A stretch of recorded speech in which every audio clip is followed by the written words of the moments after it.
Hello guys, আসসালামু আলাইকুম। সবাই কেমন আছেন? আশা করি ভালো আছেন। আলহামদুলিল্লাহ, আমিও ভালো আছি। তো বোনের বাড়ি বেড়ানো শেষে আবারও দেশে চলে যাচ্ছি, গ্রামের বাড়ি।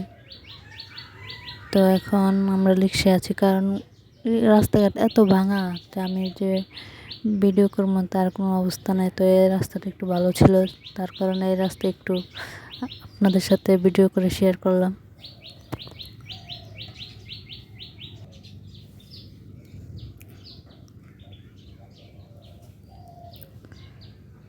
তো ফাইনালি এয়ারপোর্ট চলে এসেছি। তো দেখেন আমার ভাতিজা কি দুষ্টামি করতেছে একা একাই। তো আমরা টিকিট কাটছি, তো 3টায় সিট পেয়েছি। এখন ট্রেনে আসা যাওয়াতে সিট পাওয়া যায়, আগে সিট পাওয়া গেছে না। তো এখন সবসময় সিট পাওয়া যায়, যতবার আসা যাওয়া করছে সবসময় সিট পাওয়া যায় এখন। তো একটা ট্রেন আসছে, এটার পরে আসবে আমাদের ট্রেন।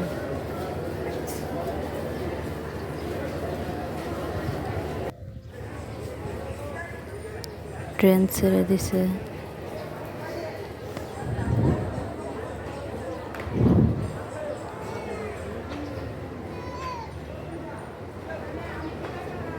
তো বোনের বাসা থেকে যাওয়ার সময় অনেক খারাপ লাগছিল, কারণ অনেক দিন পর একসাথে থাকছি কয়েকদিনের জন্য। তো আবারও চলে যাচ্ছি, তো অনেক খারাপ লাগছিল। আগে কত সব সময় তো একসাথে থাকতাম ছোটবেলা, কিন্তু ওই সময় কী করছে, সারাক্ষণ ঝগড়া করছে। তো এখন দূরে তো বেড়ে গেছে, তো এখন মায়াও বাড়ছে, অনেক মিস করি সবারই।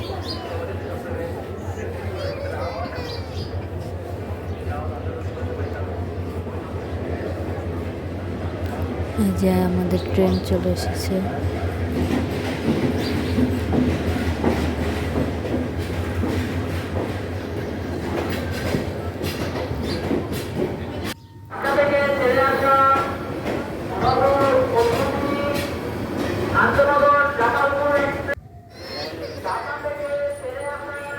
তো সবাই এখন ট্রেনে উঠবো।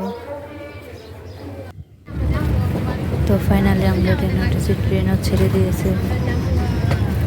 দেখতেই পারছেন গাড়ির বাইরের পরিবেশ কত সুন্দর। তো দেখেন ওর অনেক ভালো লাগতেছে না ট্রেনে বসে থাকতে, দেখতেই পাচ্ছে। তো আমাদের ওই পাশে সিটের জানলাটা খোলা যাচ্ছিল না, যার কারণে অনেক গরম লাগতেছিল।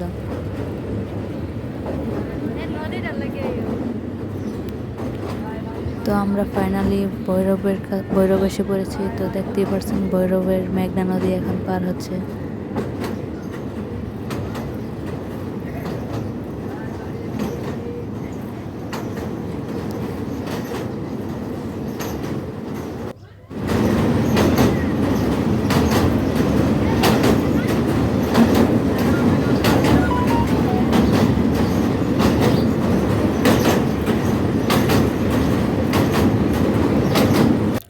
এই জায়গাটা দিয়ে যেতে আমার অনেক ভালো লাগে, কারণ পুরোটা নদীর উপর দিয়ে যাওয়া পরে পুরোটা ব্রিজ, তো অনেক ভালো লাগে। অনেক সুন্দর একটা দৃশ্য দেখা যাচ্ছে।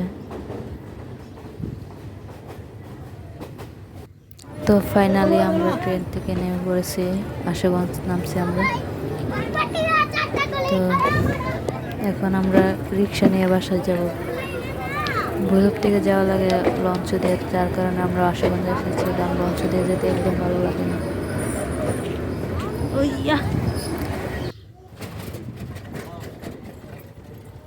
তো আমরা রিক্সা উঠে গেছি। তো এখানে অনেক জ্যাম ছিল, অনেকক্ষণ এই জায়গায় দাঁড়িয়ে থাকতে হয়েছে, কারণ এত জ্যাম। এই যে একটা আমাদের বড় বড় ট্রাক, বাস, এগুলোর জন্য অনেক জ্যাম ছিল এই জায়গাটা। অনেকক্ষণ দাঁড়িয়ে থাকতে হয়েছে, অনেকক্ষণ এই জায়গাটার মধ্যে আধা ঘন্টার মতো ছিলাম। তো ফাইনালি আমরা বাড়িতে চলে যাচ্ছি।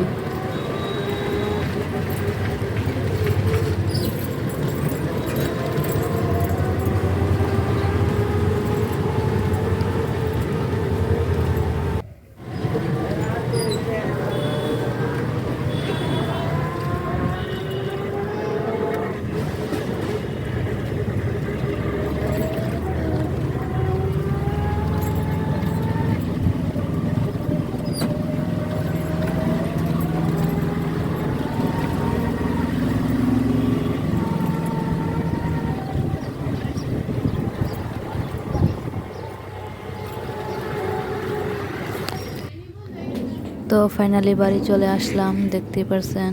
তো এসে একটু বাইরে বের হলাম, অনেক গরম লাগতেছিল।